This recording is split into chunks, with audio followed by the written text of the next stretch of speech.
Serious, people who have been clinically dead and brought back to life, what was your experience? When I was 10 years old I fell from the roof of our house and landed on my head. I was in and out of consciousness on the way to the hospital via ambulance. When I recovered they said I was legally dead at one point at the hospital, but they revived me with paddles after 5 minutes. I remember nothing at all, only the darkness of a deep dreamless sleep. The headache when I came to was unbearable. I was extremely lucky not to have any major spinal damage from the fall. Just a huge lump on my head that went away after about a week. No other injuries. Extremely lucky not to have major spinal damage and also to still be alive. That sounds like it was terrifying for both you and your family. Please stay off roofs from now on. Pretty uneventful. I shot dope, got really high, then dropped to the floor. My friends packed my groin with ice cubes and took turns punching me in the face, but I just lay there, unresponsive. EMTs saved me. I almost certainly suffered some amount of brain damage, as I was gone for several minutes. There was no bright light, nothing noteworthy. I'm convinced that when you go, you're worm food, no fancy cosmic procession. The paramedics treated me like human garbage after I came back, and for most of the ambulance ride to the hospital, they treated me like an actual person once I was lucid enough to be articulate. All I could think of was my mother. If I had stayed dead, she would have perished from grief. Last time I ever stuck a needle in my arm, about 13 years ago. Stuck ice cubes in your groin? Why exactly? That's a common way to bring someone around who is on the brink of an overdose. The EMTs even remark that my friends had apparently done this before. I used the same technique on a friend who tried to commit suicide with opiates years later. Luckily, once the ice bag was placed on his bull bag, he slowly sat up with a confused and uncomfortable expression on his face. Better than dying. Was crushed by a semi on an ice road. My entire existence turned into vibration or sound. Just a huge center of a thunderbolt crashing, shaking, booming vibration. Next thing I know, it all subsides and instead of pain, everything starts fading. I felt my bowels try to void, my lungs not respond to my desire to breathe, and then I was floating in a void with a bubble of light suspended some distance in front of me. It was incredibly relaxing, comforting and freeing. I knew without a doubt I had died. I wasn't scared or anything really. I had clarity of thought not skewed by emotion.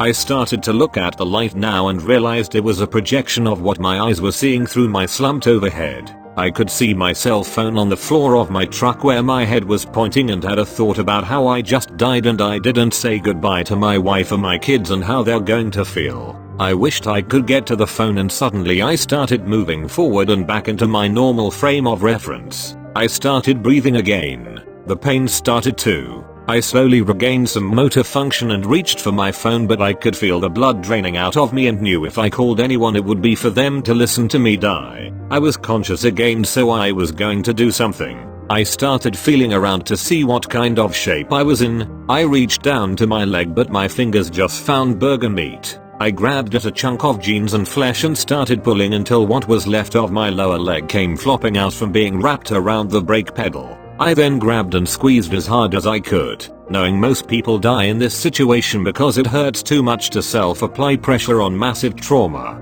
I did it anyways, while screaming with the effort. Long story short, other people came. I got bandaged and bounced around in the back of a pickup for 300 kms and then met the ambulance, got on the good gas and bounced between hospitals to get re-limbed, stapled and stitched back together. I had a broken tibia, severed Achilles, multiple lacerations, a fractured hip, compressed spine, twisted wrist, and a plethora of soft tissue damages and disruption from massive G-force trauma 5 years later on, and I'm in pain every day, and if given another opportunity will just die.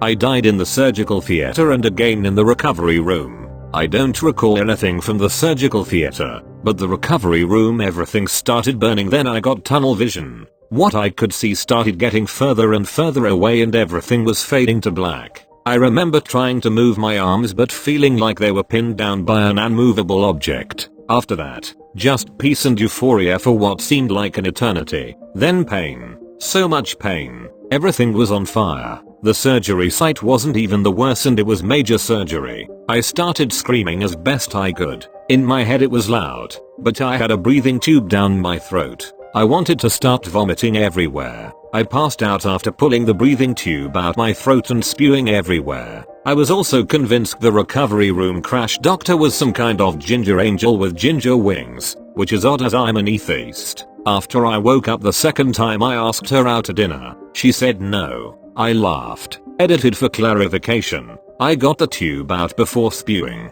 Edit 2. The euphoria was amazing. I've subsequently taken to chasing adrenaline rushes to try and repeat it, but none come close. The only thing I remember is that there was no light, no tunnel, no clouds or anything. Just peace. The most amazing peace I've ever felt. Nothing mattered and I wanted to be like that forever. Then I started to hear like a whisper, please breathe. Please wake up. It was my aunt giving me mouth-to-mouth resuscitation in the car while someone else was driving. That's when I knew I wasn't breathing. When we arrived to the ER, I was rushed into one of the beds and my poor mom could see when the ECG showed that I was flatlining. Long story short, I'm here but I spent 3 good hours trying to remember who I was because I couldn't even remember my mom or my name. Edit. Everybody have different experiences. This was mine. That doesn't mean that everyone's will be the same. I didn't make this post to make people think that dying is amazing. In my experience it was just nothing. If you need to talk to someone, please do it. National Suicide Prevention Lifeline. Life is beautiful and you are loved. Thought I'd buck the usual trend of peaceful nothingness with my father's experience. He was slowly dying 4 weeks after his gallbladder removal was utterly botched, and the hospital interpreted his pleas to do something about the wrenching pain to mean he was a druggie obviously looking for a score. It all came to a head one day when my 10-year-old sister had to call 911 because my father was literally about to die. The doctor told my mother that my father's levels were no longer compatible with life. He was pretty much dead, his heart had stopped several times, so she should expect to lose her husband any time. My father remembers being in the room, slightly above everyone, watching like a spectator. He was accepting death, but was very sad about it. He had 3 young children he wanted to see grow up. He didn't want to go. He remembers thinking and feeling these things while he watched doctors try to get him going again. His next memory was waking strapped to the hospital bed with a breathing tube down his throat. Got one arm free and pulled out the tube before someone found him. Over 25 years later he's survived lots of stuff. Stage 4 cancer, Graves' disease, various forms of hepatitis. But that was the closest to death he got. And for him in that exact circumstance, there was some existence outside his body. Drowned in alcohol poisoning. The drowning was when I was surfing and got caught in this wash tub swirl thing. I fought like hell to get up to the surface but couldn't. Then it stopped and I was sinking to the bottom. I remember looking at the bubbles and the sunlight and thinking how beautiful it was before fading to black. Then boom, I have some dude with his lips on me and another crushing my chest. There was a crowd and my friends were sobbing. Salt water tore my lungs up and I got some weird post-drowning thing where I almost drowned to death again in the hospital. So, on to number 2, which happened roughly within a year of the first. Was playing quarters with Jack Daniels and I weighed 110 pounds at the time. Lights got all weird and fuzzy, couldn't walk, and passed out. Stopped breathing, but I guess my buddy saw me face plant and tried to wake me, but I wasn't responding. I guess that is when he realized I wasn't breathing and called an ambulance. Now, this one is weird because I was aware that I was dying. I mean, I was watching myself being worked on and loaded up. Then it felt like I was flying and I seemed to have arrived at this place with a river and a willow tree. That is all I can remember of that. But a few years after my best friend and best man of my wedding died, I had a dream where I was back at the river and the willow tree and he was there. I was so happy to see him and we talked. He told me a lot of things and gave me a message to give to his brother. So, when I woke up I drove over and I told his brother what had happened and gave him the message. His eyes got really big and then he started crying and hugged me. Before that his brother was really tore up and was having a hard time, but after I gave him that message he seemed to be at peace with everything. We are still really close. So, what do I think? I think my best friend and best man of my wedding will be there at the river under the willow tree when I die.